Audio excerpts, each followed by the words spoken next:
Jalen Freeman rentrait tout juste de l'école. 3 garçons blancs, fils des hommes les plus puissants de la ville, l'ont traîné dans les bois, l'ont battu et l'ont laissé là, souffrir. Mais Jalen n'est pas seul. Son père, Caleb Freeman, a passé 2 décennies à traquer ses ennemis en silence. Aujourd'hui, il est de retour chez lui. Et cette fois, les ennemis portent l'insigne du shérif et la robe du magistrat. Un par un, les pères apprendront que ceux-ci n'appellent pas la police.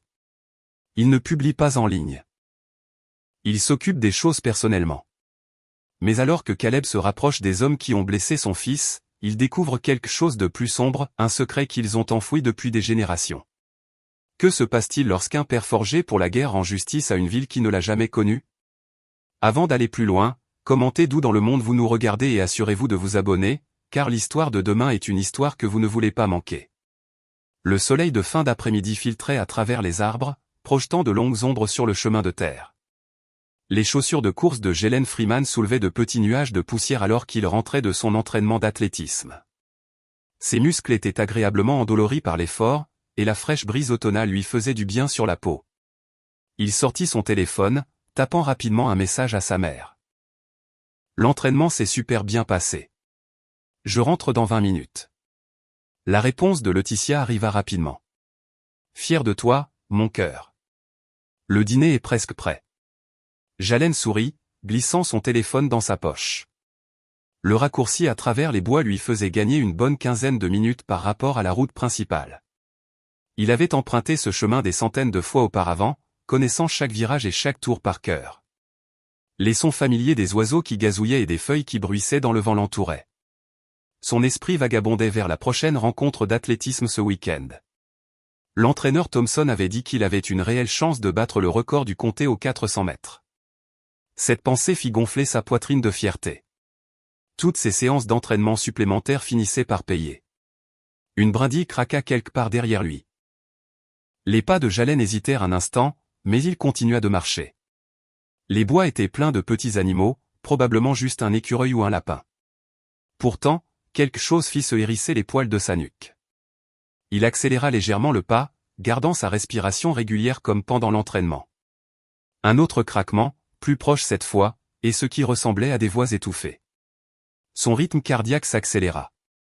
Le chemin devant lui tournait autour d'un épais bouquet de chênes, bloquant sa vue de ce qui se trouvait au-delà. Les mains de Jalen se serrèrent en poing le long de son corps. Il repensa aux mots de son père lors de leur dernier appel vidéo. « Fais toujours confiance à ton instinct, mon fils. Ils essaient de te dire quelque chose. » En ce moment, son instinct lui criait de courir. Avant qu'il ne puisse agir sur cette impulsion, de lourds pas résonnèrent sur la terre derrière lui. Jalen se retourna juste au moment où 3 silhouettes sortaient de la lisière des arbres. Il les reconnut immédiatement, Chase Boyd, le fils du shérif, accompagné de Colton Mleland et Tanner Latimore. « Tiens, regardez qui voilà », ricana Chase, son visage pâle tordu en un sourire hideux. La star de l'athlétisme en personne. La bouche de Jalen devint sèche. Il recula d'un pas, l'esprit passant en revue ses options. La route principale était trop loin pour s'enfuir. Les bois étaient trop denses pour y courir à toute vitesse. Et ces gars-là étaient des joueurs de football américains, grands, forts et habitués au plaquage. « Je ne veux pas d'ennui », dit Jalen, gardant sa voix ferme malgré la peur qui lui nouait les entrailles. « Je rentre juste chez moi. » Tanner Latimore tourna à gauche de Jalen tandis que Colton se déplaçait à droite, coupant ses voies d'évasion. « Peut-être ne devrais-tu pas prendre de raccourcis à travers nos bois, dit Colton en faisant craquer ses phalanges. Ça pourrait donner de mauvaises idées aux gens. Ce ne sont pas vos bois, répondit Jalen, l'entraînement de son père entrant en jeu alors qu'il changeait de posture, essayant de les garder tous les trois en vue. C'est un terrain public.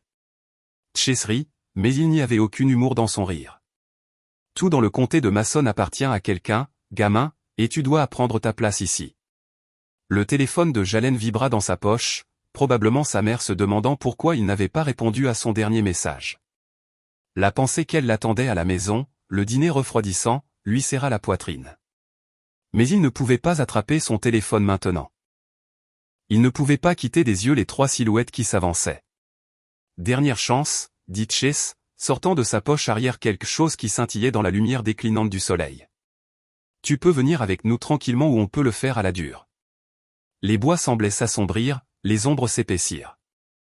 Le cœur de Jalen battait la chamade alors qu'il réalisait que ce n'allait pas être juste un autre incident de harcèlement scolaire. Le regard dans leurs yeux lui disait qu'ils avaient prévu quelque chose de bien pire. Il repensa à son père, à toutes les leçons sur l'autodéfense et le fait de tenir bon. Mais il n'avait jamais couvert ce qu'il fallait faire quand on était en infériorité numérique de 3 contre 1 face à des gars plus grands que soi, dont au moins un était armé. Ses muscles se tendirent, prêts à se battre ou à courir, quelle que soit l'option qui se présenterait en premier. Le téléphone vibra de nouveau dans sa poche, insistant cette fois. Sa mère allait s'inquiéter. La pensée faillit briser sa concentration, mais il se força à rester concentré sur la menace immédiate. Les 3 garçons avaient formé un triangle serré autour de lui, assez près maintenant pour qu'ils puissent sentir l'odeur de cigarettes sur leurs vêtements. Chase bougea le premier, se jetant en avant avec quelque chose de métallique à la main. Jalen réussit à esquiver, mais les bras massifs de Tanné l'enlacèrent par derrière, lui immobilisant les bras le long du corps. La lutte souleva des nuages de poussière alors que les pieds de Jalen quittaient le sol. Gelé, grogna Tanné, serrant sa prise jusqu'à ce que Jalen puisse à peine respirer. Chase tira une cagoule blanche sur son visage, suivi de Colton et Tanné. La vue fit se glacer le sang de Jalen. Ils avaient planifié cela. Ils l'avaient attendu. Mettez-le dans le camion, ordonna Chase, montrant du doigt un pick-up cabossé garé juste à côté du chemin. Jalen se débattit plus fort, mais la prise de Tanné était de fer. Ses pieds raclèrent le sol alors qu'il le traînait vers le véhicule. « Laissez-moi partir », cria Jalen, espérant que quelqu'un l'entende. Mais les bois étouffèrent sa voix, et le poing de Colton s'abattit sur son estomac, lui coupant le souffle. Ils le jetèrent dans la benne du camion comme un sac de grains. Sa tête heurta le métal, faisant danser des étoiles devant ses yeux. Avant qu'il ne puisse se rétablir, des mains rugueuses lui attrapèrent les poignets, les attachant avec du ruban adhésif. Plus de ruban couvrit sa bouche. Le moteur rugit. À travers des yeux flous, Jalen vit les arbres défiler alors qu'il s'enfonçait dans les bois, rebondissant sur les racines et les rochers. Son téléphone était tombé pendant la lutte, gisant quelque part sur le chemin. Personne ne saurait où il était. Après ce qui sembla une éternité, le camion s'arrêta dans une clairière. Ils le tirèrent dehors, et ses genoux cédèrent quand il toucha le sol. Les garçons masqués formèrent un cercle autour de lui. « L'heure de ta leçon », dit Chase, la voix étouffée derrière son masque. Sa botte heurta les côtes de Jalen. La raclée sembla durer une éternité. Les poings et les pieds pleuvaient de toutes les directions. À travers la douleur, Jalen entendit leurs moqueries, des injures qui coupaient plus profondément que leurs coups. Il tenta de se recroqueviller en boule pour protéger ses organes vitaux, comme son père lui avait appris, mais il continuait à le tirer dans tous les sens. « C'est notre ville », cracha Tanné, assénant un autre coup de pied. « Ne l'oublie pas. » Colton resta en arrière, frappant moins souvent, mais il ne fit rien pour arrêter le lynchage. À travers ses yeux gonflés, Jalen le vit prendre le sac à dos de Jalen dans le camion. « Regardez ce que j'ai trouvé », cria Colton, essayant de paraître dur malgré le tremblement dans sa voix. Tanné rit, ouvrant sa braguette. « Laisse-moi te montrer ce que je pense de tes devoirs. » La forte odeur d'urine emplit l'air alors qu'il imbibait le sac à dos contenant les livres de Jalen, son chargeur de téléphone et son uniforme d'athlétisme. Quelque chose en bois frotta le sol. À travers le brouillard de la douleur, Jalen les vit ériger une croix rudimentaire, peut-être d'1 mètre de haut. Chase sortit un briquet, et des flammes léchèrent le bois sec. « Souviens-toi de ça », dit Chase, attrapant les cheveux de Jalen et le forçant à regarder la croix en feu. « Souviens-toi de ce qui arrive quand tu oublies ta place. » Ils le laissèrent là, saignant dans la terre. Le moteur du camion s'estompa au loin, ne laissant que le crépitement des flammes et la respiration rauque de Jalen. Le ciel s'était assombri et la température baissait. Utilisant chaque once de force qui lui restait, Jalen commença à ramper vers ce qu'il pensait être la route.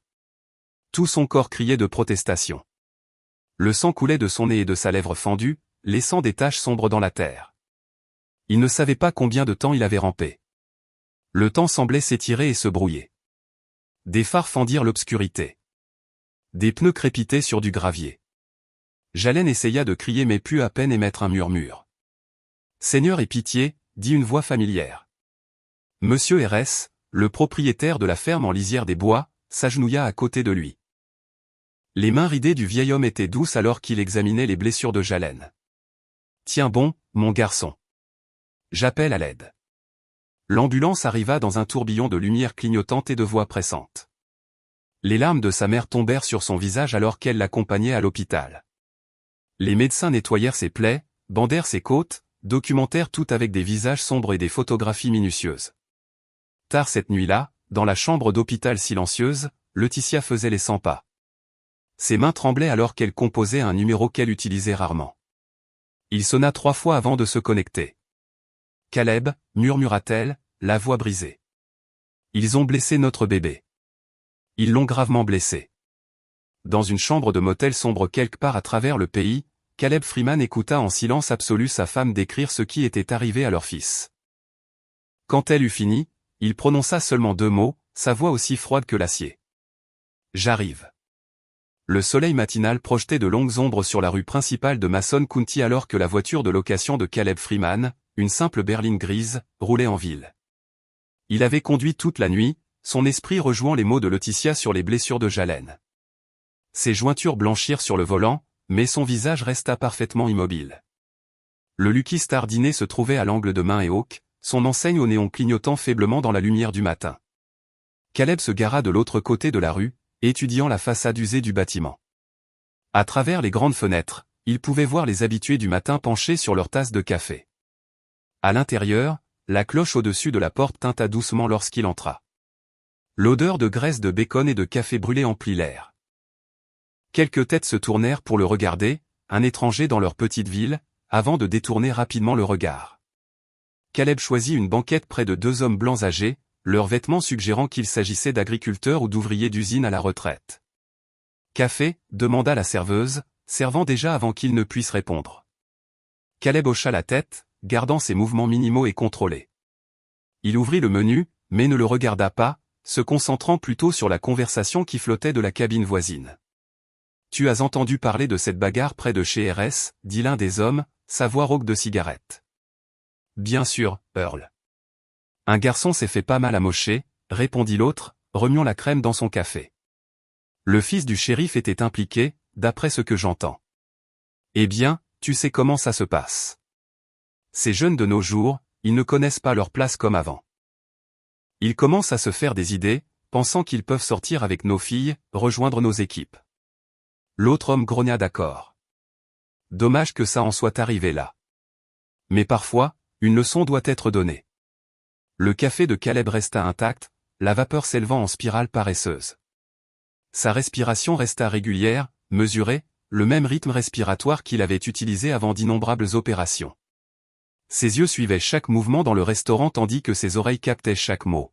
« Tu as entendu dire qu'ils ont brûlé une de ces croix ?» demanda Earl, l'excitation montant dans sa voix.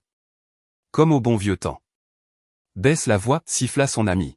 « Mais oui, j'ai entendu. » Le fils de Boyd s'est envoyé un message tout comme son père le faisait.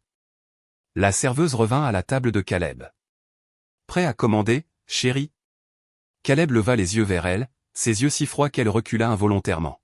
« Juste le café, dit-il doucement. » La conversation des hommes continua, devenant plus animée alors qu'ils discutaient du bon vieux temps où les gens connaissaient leur place. Caleb mémorisa chaque détail, les noms lâchés avec désinvolture, les lieux mentionnés en passant, la façon dont il parlait du shérif et du juge comme de vieux amis. Un jeune adjoint entra, saluant le vieil homme en passant. « Bonjour, monsieur Earl. »« Monsieur Thompson » cria Earl, « Salut Jimmy. »« Comment le shérif gère-t-il toute cette agitation ?» L'adjoint haussa les épaules. « Tu sais comment c'est. Beaucoup de paperasse, mais rien n'en sortira. Le garçon a probablement commencé quelque chose qu'il ne pouvait pas finir. » La main de Caleb se serra légèrement autour de sa tasse de café, le seul signe visible de la rage qui montait en lui. Il avait déjà vu cela dans des villages à travers le monde. La façon désinvolte dont les gens parlaient de violence lorsqu'ils pensaient que cela ne les toucherait jamais. Le restaurant se remplit à mesure que la matinée avançait. D'autres conversations flottaient. Des rumeurs chuchotaient sur Jalen, sur des fauteurs de troubles de la partie noire de la ville, sur la façon dont ces choses se réglaient d'elles-mêmes. Chaque mot peignait une image plus claire de la structure de pouvoir du comté de Mason. Caleb resta là pendant près d'1 heure, bougeant à peine, respirant à peine. Pour quiconque le regardait, il aurait pu sembler perdu dans ses pensées ou tuant le temps, mais son esprit travaillait avec une précision mécanique, cartographiant la dynamique de la ville, identifiant les points de pression, calculant les angles d'attaque. Quand il se leva finalement pour partir, il plaça un billet de 5 $ sous sa tasse de café intacte. La cloche tinta de nouveau alors qu'il poussait la porte, ressortant au soleil du matin. La voiture de location démarra silencieusement, et il quitta le trottoir avec le même contrôle prudent qui caractérisait tous ses actes.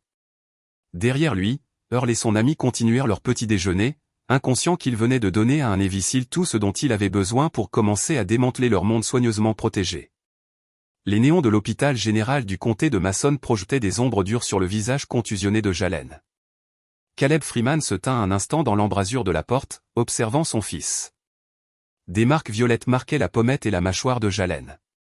Son œil gauche était enflé, presque fermé. Laetitia se leva de sa chaise à côté du lit, les larmes aux yeux alors qu'elle embrassait son mari. Caleb la serra fort, ses yeux ne quittant jamais Jalen. Le médecin dit que rien n'est cassé, murmura Laetitia contre la poitrine de Caleb. Mais ils veulent le garder une nuit de plus en observation. Il y avait des contusions internes. Caleb hocha doucement la tête, relâchant sa femme. Il tira une chaise près du lit de Jalen et s'assit, ses mouvements délibérément lents et contrôlés.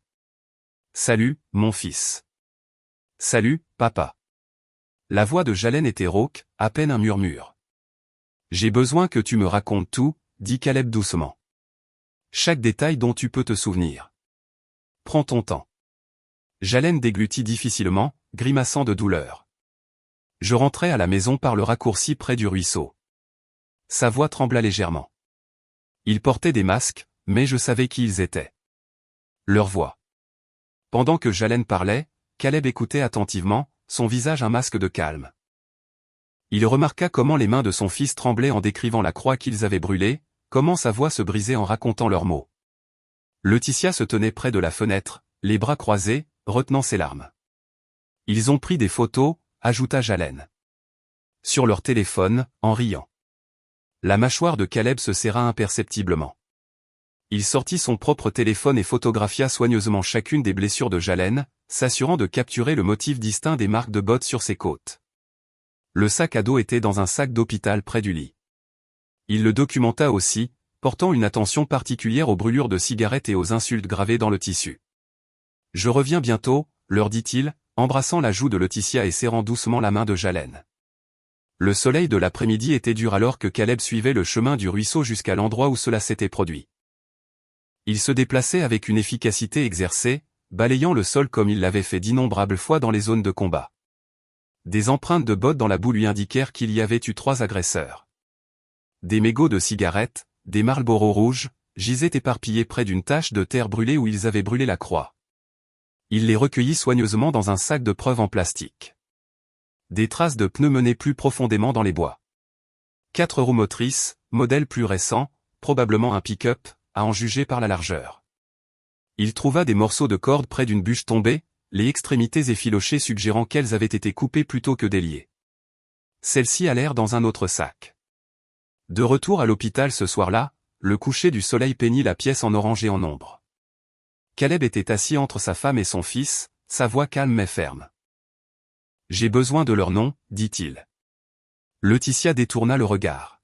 « Caleb, peut-être devrions-nous laisser la police s'en occuper. » « La police ?» Le rire de Jalen était amer.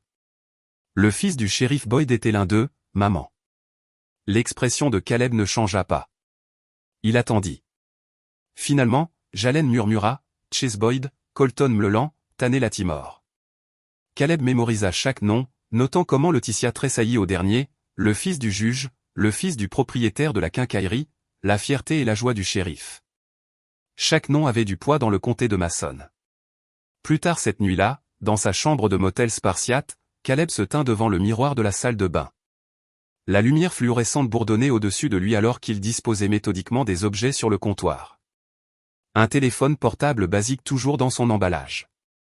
Un couteau pliant noir mat, bien entretenu. Un ensemble de crochets de serrurier professionnel dans un étui en cuir.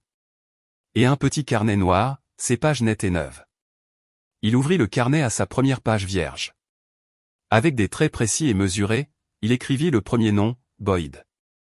Le bureau du shérif du comté de Mason se tenait comme une forteresse de briques trapues sur Main Street, ses fenêtres teintées contre le soleil du matin.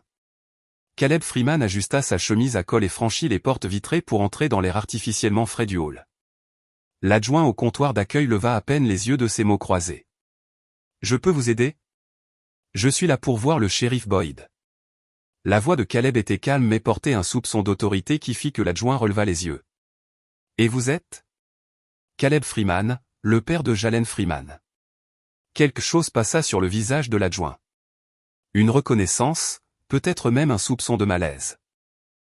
Il prit le téléphone de son bureau et murmura dedans, ses yeux jetant parfois un coup d'œil à Caleb. « Shérif, il va vous recevoir maintenant. » Au fond du couloir, dernière porte à droite. Le couloir était tapissé de coupures de journaux encadrés célébrant les réalisations du shérif Boyd. Des saisies de drogue, des événements caritatifs, des victoires de football américain de lycée de son époque d'entraîneur. Caleb nota chacun d'eux, se faisant une idée de l'homme qu'il allait rencontrer. La porte du bureau du shérif Daryl Boyd était ouverte. L'homme lui-même était assis derrière un immense bureau en chêne, son volume forçant son uniforme kaki. Un sandwich du petit déjeuner à moitié mangé laissait échapper du jaune d'œuf sur son emballage. Monsieur Freeman, le sourire de Boyd n'atteignit pas ses yeux. « Que puis-je faire pour vous en cette belle matinée ?» Caleb resta debout, les mains relâchées sur les côtés. « Je suis ici à propos de l'agression de mon fils. »« Ah, oui. » Boyd s'essuya les doigts sur une serviette. L'adjoint Wilson a pris ce rapport. Une affaire malheureuse. Des gamins qui se chamaillent. 3 garçons ont kidnappé et battu mon fils en l'insultant.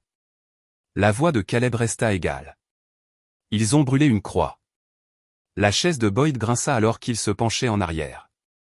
Maintenant, ne lançons pas des termes aussi chargés que kidnapper. Les garçons sont des garçons. Vous savez comment c'est. Parfois, les chahuts dégénèrent. Ils ont pris des photos. C'est ce que j'ai entendu. Boyd haussa les épaules. Mais personne n'a vu ces prétendues photos. Et sans preuve, il y a beaucoup de preuves. Caleb sortit son téléphone, montrant les photographies des blessures de Jalen, des empreintes de bottes, des blessures défensives, le sac à dos brûlé. Boyd jeta à peine un coup d'œil à l'écran. Il aurait pu avoir ses bleus n'importe où. Peut-être une bagarre à l'école. J'ai entendu dire que votre garçon faisait de l'athlétisme. Il aurait pu tomber pendant l'entraînement. Le ton méprisant du shérif fit s'installer quelque chose de froid dans la poitrine de Caleb. Il remarqua les photos de famille sur le bureau de Boyd, y compris une de Chase en uniforme de football, souriant à côté de son père. « Votre fils était là », dit Caleb doucement. Le visage de Boyd se durcit. « C'est une accusation sérieuse, monsieur Freeman. Je ferai attention à ne pas propager de rumeurs sans preuve. » Jalen les a identifiés, les 3 garçons. La parole d'un adolescent confus et blessé. Boyd se leva, utilisant sa taille pour dominer le bureau, contre 3 des meilleurs jeunes hommes du comté de Mason. Bonne chance pour faire tenir ça. Caleb ne bougea pas, ne scia pas. Son immobilité sembla légèrement déstabiliser Boyd. Écoutez, continua Boyd, son ton se transformant en ce qu'il pensait probablement être raisonnable. Je comprends que vous soyez bouleversé, mais ces choses arrivent. Les enfants se battent. Il vaut mieux laisser ça passer. C'est ce que vous diriez si c'était votre fils à l'hôpital ? Le visage de Boyd devint rouge. Maintenant, écoutez-moi. Non, le coupa Caleb doucement. Écoutez. Cela ne va pas disparaître. Ce qui est arrivé à mon fils n'était pas du chahut. Ce n'étaient pas des garçons qui se comportaient comme des garçons. C'était un crime de haine. Sortez de mon bureau. La voix de Boyd tremblait d'une rage à peine contenue. Et si vous continuez à répandre ces accusations folles sur mon garçon, vous vous retrouverez face à des accusations de harcèlement. Caleb soutint le regard de Boyd un long moment. Il remarqua le léger tremblement dans la main droite du shérif, la sueur qui perlait sur sa ligne de cheveux. Derrière l'esbrouf et l'insigne, Boyd avait peur, non pas de Caleb spécifiquement, mais de ce que sa présence représentait, le changement, la reddition de comptes, la fin des affaires courantes dans le comté de Mason. Passez une bonne journée, shérif. Caleb se retourna et sortit, laissant Boyd debout derrière son bureau, son petit déjeuner oublié et refroidissant sur son emballage. L'adjoint au comptoir le regarda partir, son crayon figé sur ses mots croisés. À travers les fenêtres teintées, Main Street continuait sa routine matinale, indifférente à la guerre silencieuse qui venait d'être déclarée au bureau du shérif. Après avoir quitté le bureau du shérif, Caleb se rendit au tribunal du comté, un bâtiment blanc à colonnes qui dominait la place de la ville. Les marches de marbre menaient au bureau du juge Mleland au 2e étage. La secrétaire du juge, une femme mince aux cheveux grisaciers, tenta de l'arrêter. « Monsieur, vous avez besoin d'un rendez-vous. » Caleb passa devant son bureau.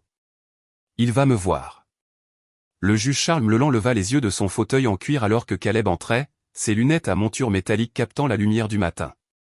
Contrairement au bureau en désordre de Boyd, la chambre du juge était immaculée.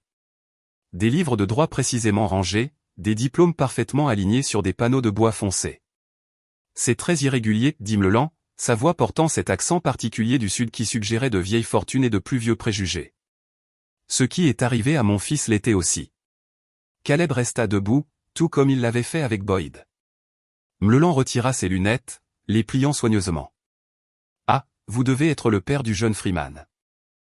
J'ai entendu parler de cet incident malheureux. Votre fils Colton était là. » Une allégation grave. Le sourire de Mleland était exercé, condescendant, celui qui pouvait nuire à la réputation d'un jeune homme, surtout sans preuve. « Il y a des preuves. » Des oui-dire d'un adolescent confus et blessé comptent à peine comme preuve dans mon tribunal, monsieur Freeman. Caleb s'approcha du bureau. « Ce n'est pas votre tribunal, et je ne suis pas ici pour des procédures légales. » Le sourire de Mleland vacilla légèrement. « Alors pourquoi êtes-vous ici ? » »« Pour vous donner une chance. Une chance de corriger les choses. » »« Est-ce une menace ? » La main de Mleland se déplaça vers le tiroir de son bureau. « Juste un fait. » La voix de Caleb resta calme. « Comme le fait que votre fils a aidé à torturer le mien. » Mleland se leva, le visage rougi. « Sortez de mon cabinet avant que j'appelle la sécurité. » Caleb se retourna et sortit, laissant le juge trembler derrière son bureau coûteux. La quincaillerie se trouvait à l'entrée de la ville, son enseigne fanée, Latimore & Omen Hardware, grinçait dans la brise. La cloche tinta alors que Caleb entrait. Carl Latimore se tenait derrière le comptoir, un homme costaud aux mains calleuses et aux yeux durs. « Nous fermons plus tôt aujourd'hui, dit Latimore sans lever les yeux. Ça ne prendra pas longtemps. » Les bottes de Caleb résonnaient sur le vieux plancher en bois. La tête de Latimore se releva à sa voix. La reconnaissance traversa son visage, suivie de quelque chose de plus sombre. « Vous êtes le père de ce garçon Freeman, et vous êtes le père de Tanner. Sortez de mon magasin. » La main de Latimore disparut sous le comptoir. « Votre fils a pris des photos pendant qu'il battait le mien. » Caleb continua d'avancer, il les a postées en ligne avant de les supprimer, mais rien ne disparaît vraiment d'Internet. La mâchoire de Latimore se serra. « Vous n'avez aucune preuve. Vous avez une chance de corriger les choses, dit Caleb, tout comme il l'avait dit aux autres. » Une. Latimore laissa échapper un rire bref. « Ou quoi ? Vous allez me poursuivre en justice ? Bonne chance avec ça dans le comté de Mason. Je ne suis pas intéressé par les poursuites. » Caleb se retourna et sortit, laissant Latimore serrer l'arme qu'il avait cachée sous le comptoir. Ce soir-là, alors que les grillons chantaient dans l'obscurité grandissante, 3 véhicules s'arrêtèrent devant la grange de Latimore, le SUV du shérif, la Mercedes du juge et le pick-up de Carl. Les hommes se rassemblèrent à l'intérieur, leurs visages éclairés par une seule ampoule suspendue. « Il nous a tous menacés, dit Boyd, faisant les 100 pas sur le plancher de foin. Mleland était perché sur une caisse en bois, l'air déplacé dans son costume. « C'est dangereux, entraîné par l'armée. C'est un homme seul, cracha Latimore. Nous dirigeons ce comté. Mes sources à la VA disent qu'il n'est pas seulement militaire. » Boyd se pencha en avant, baissant la voix malgré le fait d'être seul dans la grange. « C'est un SEAL, un de ces types d'élite. » Mleland s'épongeait le front avec un mouchoir brodé. « Peut-être devrions-nous envisager une approche plus diplomatique. » Diplomatique ? Latimore claqua sa bouteille. « Ton garçon a aidé à donner une leçon au gamin Freeman. Tout comme le mien. Tu deviens mou, Charles ? » Le visage du juge rougit. « Je suggère simplement que nous réfléchissions bien. La violence pourrait dégénérer. » J'y ai déjà réfléchi, le coupa Latimore. On envoie un message, clair et simple. Boyd hocha lentement la tête. J'ai des adjoints qui regarderont de l'autre côté. On pourrait organiser quelque chose de discret, comme un accident, demanda Mleland, sa voix à peine audible. Les accidents arrivent tout le temps, dit Latimore en souriant. Surtout aux étrangers qui ne connaissent pas leur place. Le silence tomba dans la grange, à l'exception du chant des grillons à l'extérieur. Boyd termina sa bière et écrasa la canette. Mon cousin Billy, continua Latimore. Il a des amis à Méridian. Des vrais durs. Il pourrait rendre visite à Freeman. S'assurer qu'ils comprennent comment les choses fonctionnent par ici. Mleland bougea sur sa caisse. Et s'il le signale à qui? Boyd rit. Moi. Je devrais déposer ce rapport moi-même. On pourrait le faire passer pour un vol, dit Latimore, s'enthousiasmant pour l'idée. Quelques gars entrent par effraction, le bousculent un peu, lui prennent son portefeuille, pour que ça ait l'air aléatoire. Le juge desserra sa cravate. Et s'il se défend, vous avez dit qu'il était entraîné. C'est pour ça qu'on envoie assez d'hommes, répondit Latimore. 5, peut-être 6. Personne ne peut se battre contre de telles chances, s'il ou pas. Boyd se leva, s'étirant. Il faut faire attention, par contre. On ne peut pas que ça nous remonte. Les gars de Billy ne sont pas stupides, l'assura Latimore. Ils savent comment se taire, et ils travaillent pour pas cher. Mleland sortit son téléphone, vérifiant l'heure. Nous devrions envisager les répercussions si cela tourne mal. La seule chose qui va mal, c'est de laisser ce salaud arrogant nous menacer, grogna Latimore. Mon père n'a pas bâti cette ville juste pour qu'un surveille ta bouche, Karl, l'interrompit Boyd. Les murs ont des oreilles ces jours-ci. Latimore cracha par terre. Le fait est que nous nous en occupons maintenant où ça empire. Un homme entre dans mon magasin, me menace devant mes clients. Il n'a pas vraiment menacé, fit remarquer Mleland. Il a juste dit que nous avions une chance. C'est la même putain de chose. La voix de Latimore résonna contre les murs de la grange. Tu veux attendre qu'il fasse quelque chose? Jusqu'à ce qu'il s'en prenne à nos garçons? Boyd retourna vers le groupe. Nous devons décider ce soir. Soit nous gérons ça, soit nous risquons tout ce que nous avons construit. Tout ce que nos pères ont construit, corrigea Latimore. Je vais appeler Billy maintenant. Lancer les choses. Ce qu'ils ne remarquèrent pas, caché dans l'ombre au-delà des murs patinés de la grange, c'était Caleb Freeman. Il était assis immobile dans l'obscurité. Un petit microphone parabolique visait précisément le rassemblement à travers un interstice entre les lattes de bois. Sa voiture de location était garée 2 terrains plus loin, derrière l'ancien magasin d'aliments abandonné du vieux Wilson. L'appareil entre ses mains captait chaque mot, chaque menace, chaque rire cruel. Le visage de Caleb resta inexpressif alors qu'il écoutait, mais sa mâchoire se serra lorsque Latimore mentionna les cas difficiles de Billy de Méridian. Il connaissait le genre, des gros bras locaux à louer, généralement d'anciens détenus avec plus de brutalité que d'intelligence. Une brise fraîche bruissait à travers les arbres, transportant l'odeur du foin et de l'huile moteur.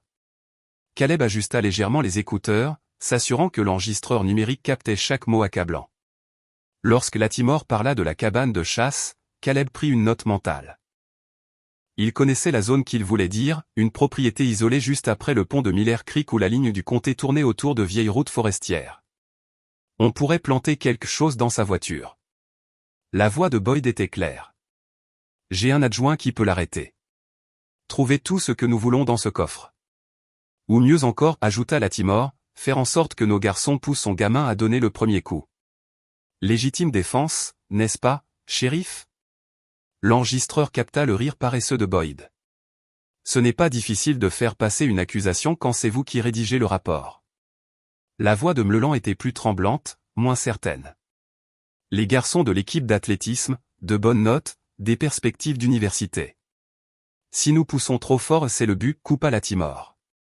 Voyons à quel point Freeman est dur quand l'avenir de son garçon part en fumée. Un coup de fil à mon ami au conseil scolaire. Ce rêve universitaire est mort de toute façon. Les doigts de Caleb se resserrèrent légèrement sur le microphone, mais sa respiration resta régulière. Des années d'entraînement lui avaient appris à canaliser la colère en concentration. Chaque menace qu'il proférait était une autre preuve, un autre clou dans leur propre cercueil. La conversation continua pendant encore 20 minutes. Chaque homme ajoutant des couches à leur plan. Ils discutèrent d'alibi, de faux témoins et de moyens de faire pression sur d'autres familles pour qu'elles se taisent.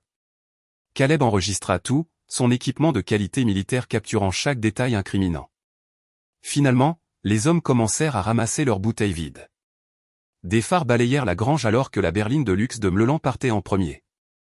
Boyd suivit quelques minutes plus tard dans sa voiture de patrouille. Latimore resta en arrière, passant son appel à Billy. « Oui, demain soir. » Latimore parla dans son téléphone. « Amène 5 gars. Fais en sorte que ça ait l'air aléatoire, mais que ça fasse mal. Non, pas d'hôpitaux. Assure-toi juste qu'ils reçoivent le message. » Après que le camion de Latimore eut s'éloigné en ronflant, Caleb attendit 10 minutes complètes dans une immobilité parfaite. La discipline qu'il avait maintenue en vie à travers d'innombrables missions l'aidait maintenant à rester patient, minutieux. Il vérifia l'enregistrement, 43 minutes d'audio clair, chaque mot préservé. Ce n'est qu'alors qu'il bougea, glissant à travers les ombres comme un fantôme. La porte de la grange ne fit aucun bruit alors qu'il se glissait à l'intérieur. Sa lampe de poche, à peine plus lumineuse qu'un rayon de lune, le guida vers l'unique ampoule suspendue au plafond. Avec une efficacité exercée, il la dévissa, plongeant la grange dans l'obscurité. De sa poche, il sortit une douille de calibre .45 usagée, de qualité militaire, le genre utilisé dans les opérations SEAL. Il la plaça précisément au centre de la table en bois où il s'était assis, la positionnant de manière à ce qu'elle capte la lumière du matin. Le laiton leur dirait 2 choses. Premièrement, qu'il avait tout entendu, et deuxièmement, qu'il était capable de bien plus qu'il ne l'avait imaginé. Mais surtout, cela les ferait se demander ce qu'il aurait pu laisser d'autre derrière lui. Caleb jeta un dernier coup d'œil autour de la grange, ses yeux entraînés repérant des détails qu'ils avaient manqués. Des empreintes de bottes dans la poussière, des empreintes digitales sur des bouteilles, des mégots de cigarettes qui pouvaient révéler de l'ADN. Puis il s'évanouit dans l'obscurité, ne laissant que des questions et de la peur derrière lui. Le soleil matinal n'avait pas encore dégagé les arbres lorsque le shérif Boyd entra sur le parking de la station. Sa tasse de café se figea à mi-chemin de sa bouche. Là où son camion de patrouille avait été garé la nuit dernière se trouvait maintenant un squelette de métal suspendu sur des blocs de béton. Les roues avaient disparu. Les portes s'étaient envolées. Le capot bâillait. Des pièces de moteur manquantes comme des dents arrachées. Boyd trébucha hors de son véhicule personnel, renversant du café chaud sur son uniforme. Le châssis du camion reposait parfaitement à niveau sur 4 blocs assortis, dépouillé plus proprement qu'une dinde de Thanksgiving. Les sièges avaient disparu, le volant manquait. Même la radio et la barre lumineuse avaient été retirées. Pas un seul boulon ou vis n'était resté qui n'était pas essentiel pour maintenir le châssis intact. Au nom de Dieu. Il tourna sur lui-même, cherchant des témoins, mais la rue était vide. La caméra de sécurité de la banque de l'autre côté de la rue aurait dû capter quelque chose, mais quand il leva les yeux, il remarqua que son objectif avait été soigneusement couvert de ruban noir. Les propres caméras de la station étaient éteintes, leurs câbles d'alimentation coupés net. Son adjoint, Rick Martinez, sortit en courant de la station. « Shérif, je viens juste d'arriver. Je jure que c'était en ordre quand je suis passé à minuit. » Le visage de Boyd devint violet. « Faites venir la police scientifique tout de suite. Je veux des empreintes, des traces de pneus, tout. » Mais même en aboyant des ordres, il savait qu'il ne trouverait rien. Ce n'était pas un vol aléatoire. C'était un message. La précision de l'opération, l'absolue minutie. C'était un travail militaire. Ses mains commencèrent à trembler alors qu'il pensait à l'avertissement de Freeman.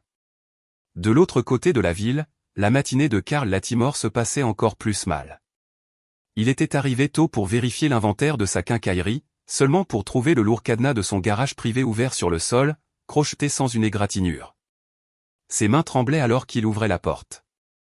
La vue à l'intérieur lui coupa les jambes. Sa précieuse collection de fusils de chasse, d'une valeur de plus de $20 000, avait été entièrement démontée. Chaque pièce était suspendue au plafond par un fil fin, tournant lentement dans la brise matinale comme une sorte de carillon tordu. Canons, crosses, gâchettes et lunettes, tous séparés et suspendus à différentes hauteurs. « Mon Dieu !» murmura-t-il, entrant dans le garage. Les pièces tintaient doucement les unes contre les autres, créant une mélodie étrange. Le Winchester antique de son grand-père, son Remington personnalisé, le premier fusil de chasse de son fils, tous méthodiquement démontés. Pas une seule vis ou un seul ressort ne manquait. Ils étaient juste réorganisés dans cette exposition macabre. Sur son établi, les munitions de chaque arme avaient été rangées en rangées parfaites. Les balles retirées de leurs douilles. La poudre vidée. Les douilles formaient un simple message, la prochaine fois. Latimore attrapa son téléphone avec des doigts tremblants, composant le numéro de Boyd. Le shérif répondit à la première sonnerie. Boyd, il était là. Ce salaud était dans mon garage. Mes fusils. Tais-toi et écoute. Boyd le coupa, sa voix serrée de rage. Mon camion a été dépouillé de tout. Juste devant la station. Rejoins-moi au bureau de Mleland dans 20 minutes. N'appelle personne d'autre. Latimore regarda ses pièces d'armes suspendues, la réalité s'imposant. Comment a-t-il fait? Je veux dire, ça prendrait des heures. Personne n'a rien entendu.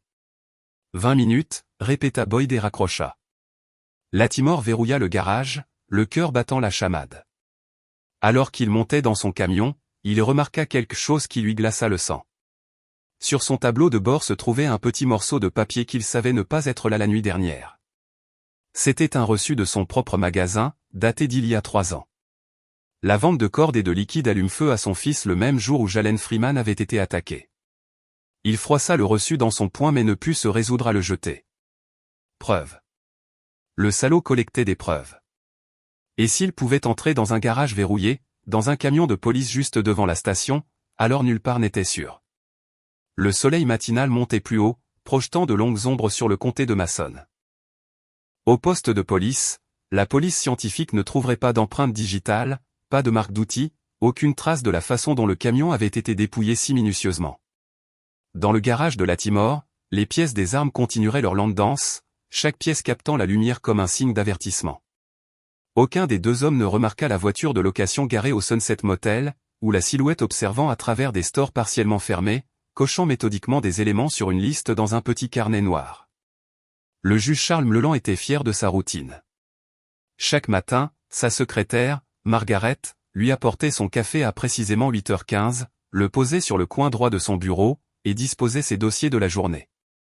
Mais ce matin, quelque chose n'allait pas. Une enveloppe Kraft non marquée était posée bien au centre de son bureau en chêne poli. Margaret, appela-t-il, sa voix sèche. Qu'est-ce que c'est que cette enveloppe? Sa secrétaire apparut dans l'embrasure de la porte, le froncement de sourcils.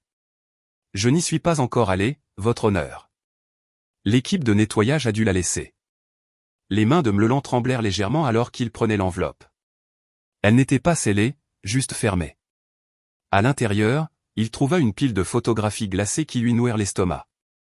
La première montrait son fils, Colton, le visage clairement visible malgré la cagoule qu'il avait portée cette nuit-là, se tenant au-dessus du corps recroquevillé de Jalen Freeman. La croix en feu à l'arrière-plan projetait une lueur orange sur la scène.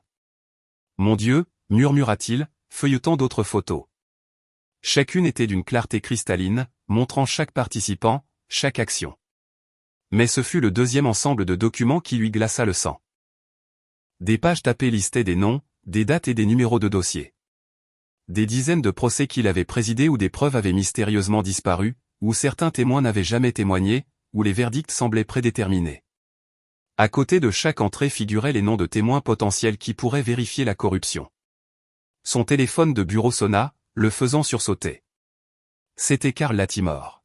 « Charles, on a des ennuis. » La voix de Latimore était tremblante. Le camion de Boyd a été complètement dépouillé, et quelqu'un a transformé ma collection d'armes en une sorte de macabre exposition d'art. Mleland l'entendit à peine, toujours fixant les documents.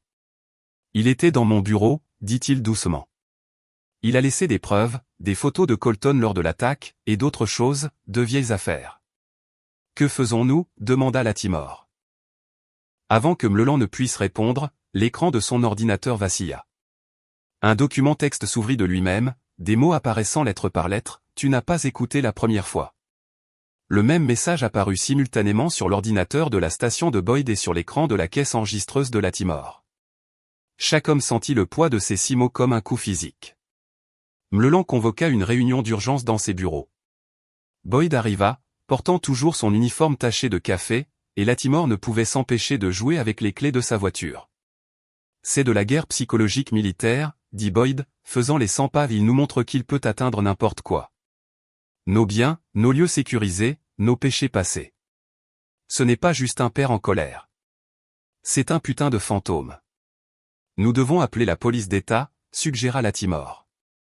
Mleland secoua la tête, désignant les photos et les documents. Et leur dire quoi? Que nous sommes harcelés par quelqu'un qui a des preuves que nos fils ont commis un crime de haine? Qu'il a recueilli des preuves de faute judiciaire? Nous sommes piégés. Alors nous nous battons, grogna Boyd. J'ai des adjoints. Vos adjoints n'ont même pas pu protéger votre propre camion, lâcha Mleland. Il a passé la sécurité du poste comme si elle n'existait pas, admettez-le, nous avons affaire à quelqu'un bien au-delà de notre niveau. Alors que les hommes se disputaient, de l'autre côté de la ville, dans l'arrière-cour des Freeman, une autre sorte de réunion avait lieu. Caleb se tenait face à son fils dans la lumière déclinante du soir, tous deux portant des vêtements de sport. Première leçon, dit Caleb doucement, démontrant une posture de base. Le pouvoir ne vient pas de la taille. Il vient de l'effet de levier et de la connaissance. Jalen imita la position de son père, pieds écartés à la largeur des épaules, genoux légèrement fléchis. Ses ecchymoses étaient toujours visibles, mais ses yeux étaient concentrés. Quand quelqu'un t'attrape par derrière, continua Caleb, se déplaçant lentement pour démontrer, ils s'attendent à ce que tu tires vers l'avant. Au lieu de cela, tu laisses tomber ton poids et tu recules comme ça. Pendant l'heure suivante, le père et le fils travaillèrent diverses prises et évasions. Les instructions de Caleb étaient claires et précises. Chaque mouvement était décomposé en ses composants essentiels. Il montra à Jalen comment retourner la force d'un attaquant contre lui, comment se libérer de prises courantes, comment neutraliser sans causer de dommages permanents.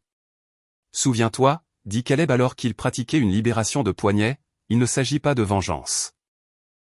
Il s'agit d'être prêt, de ne plus jamais être une victime.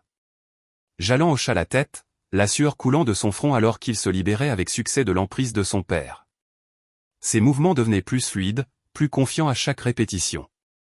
Le soleil se coucha derrière les arbres alors qu'ils continuaient leur entraînement, projetant de longues ombres sur la cour.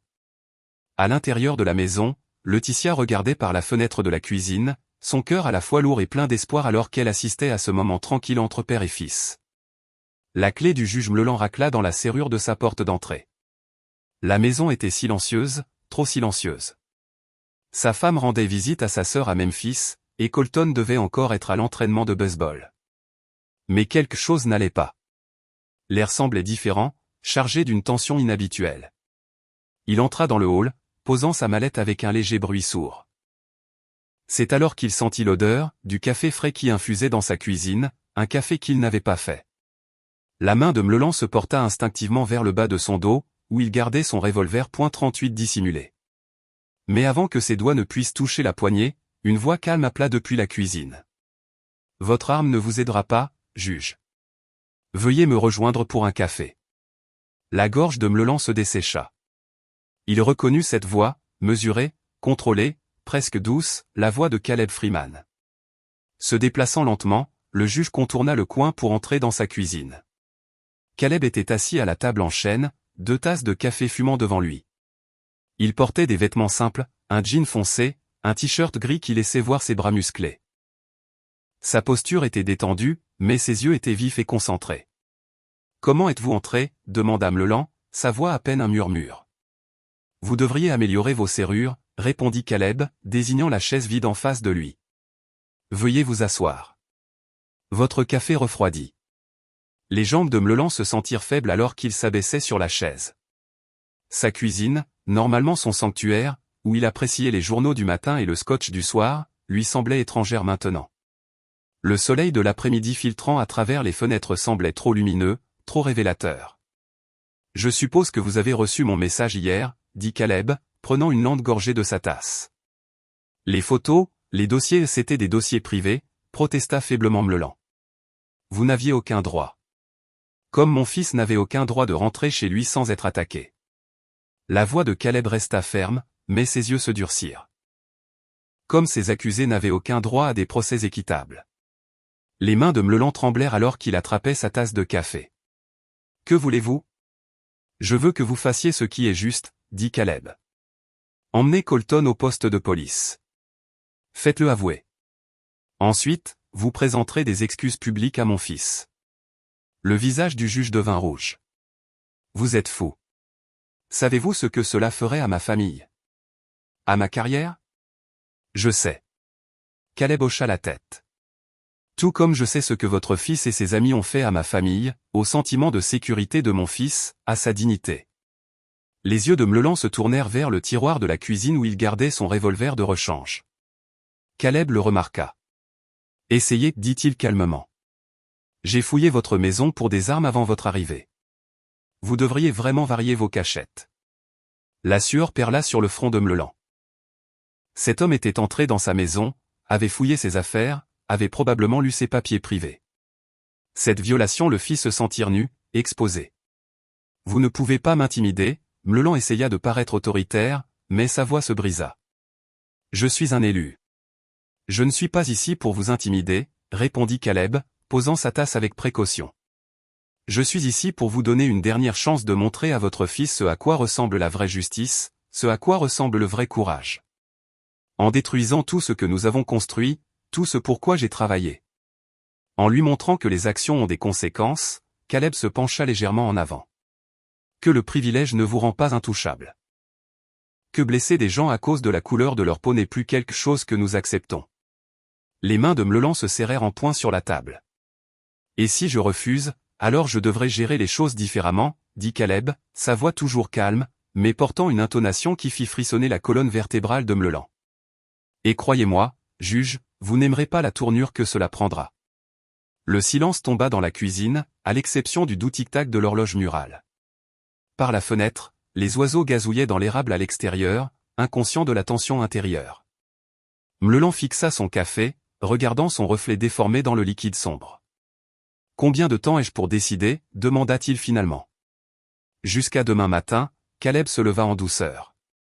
8 heures après cela, les choses se compliquent. Il se dirigea vers la porte de la cuisine, puis s'arrêta.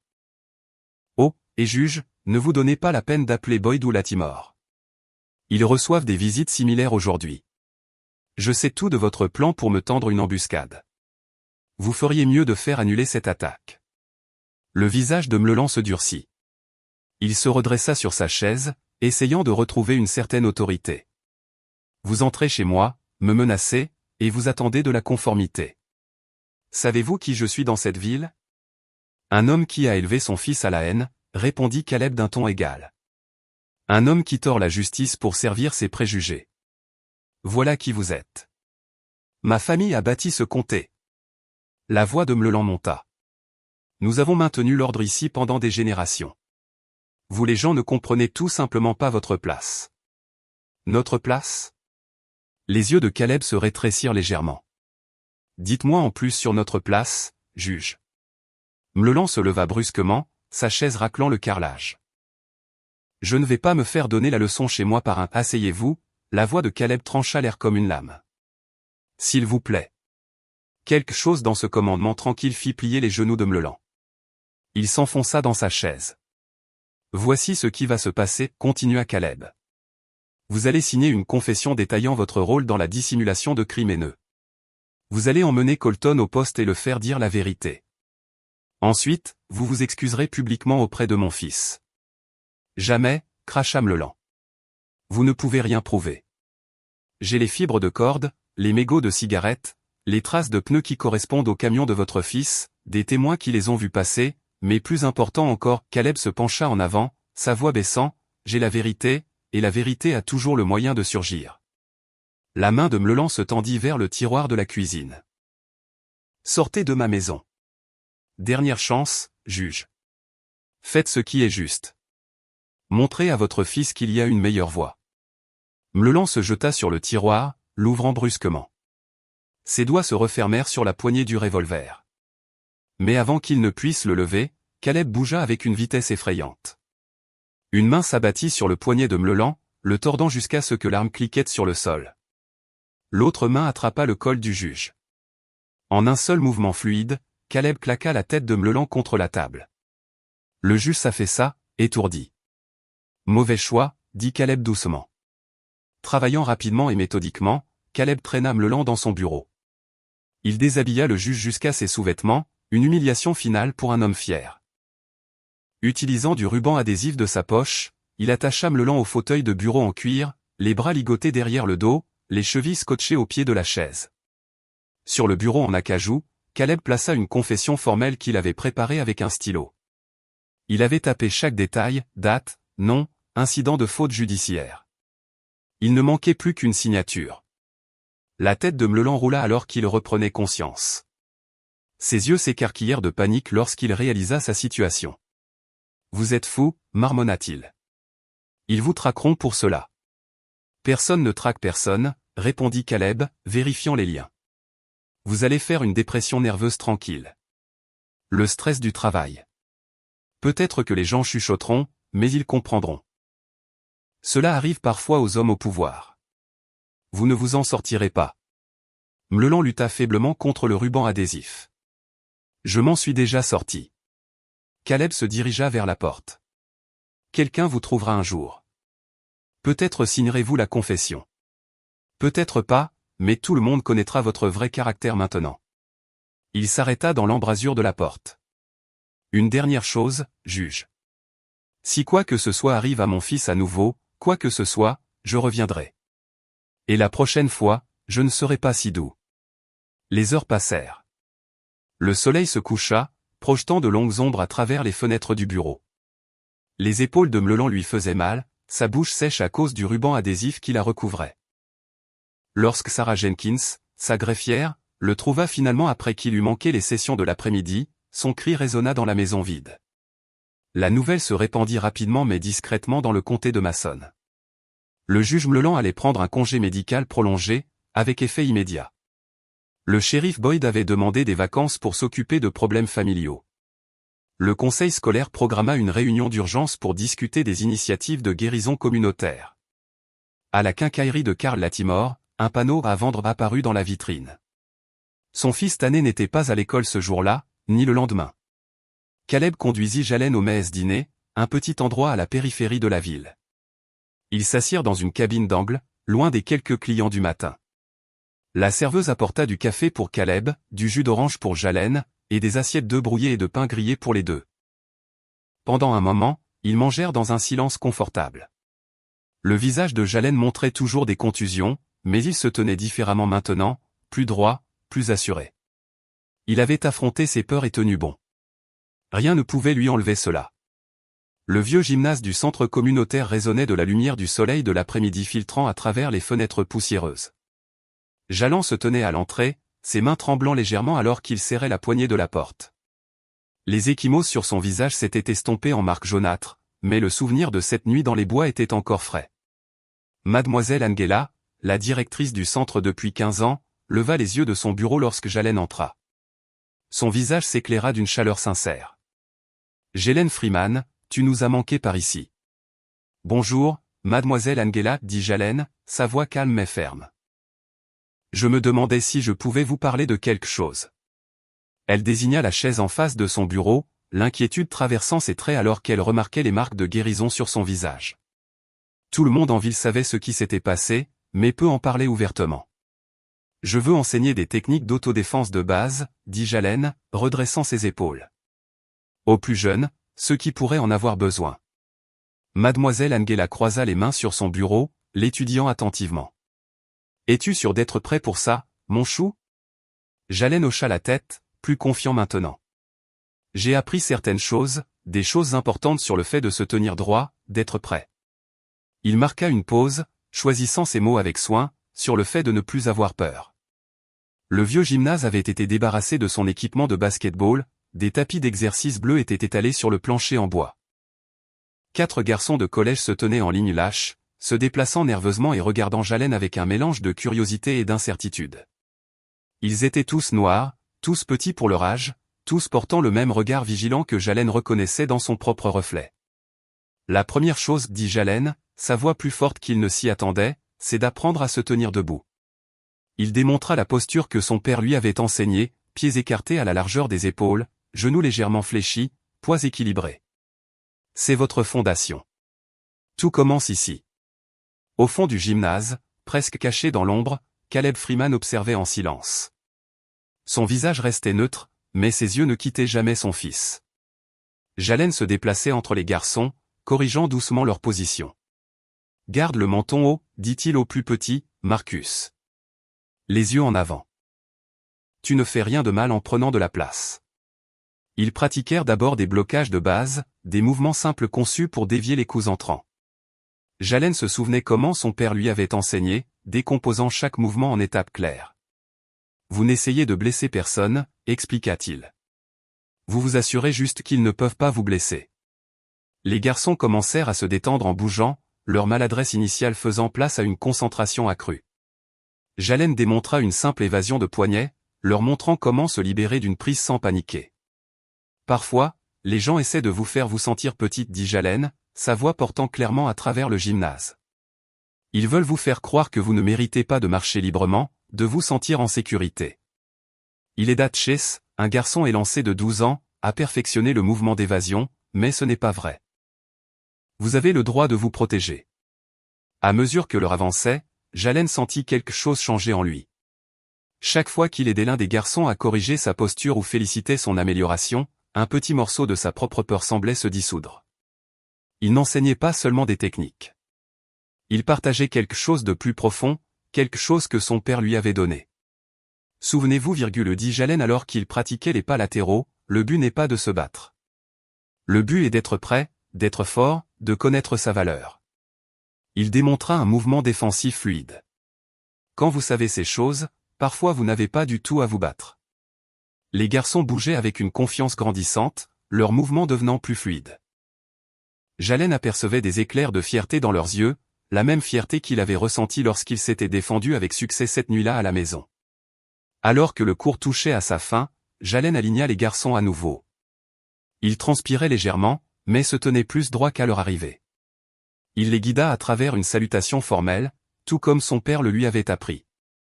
Au fond du gymnase, l'expression sévère de Caleb s'adoucit en un sourire alors qu'il regardait son fils. Jalen se tenait devant sa petite classe, sa posture parfaite, la tête haute.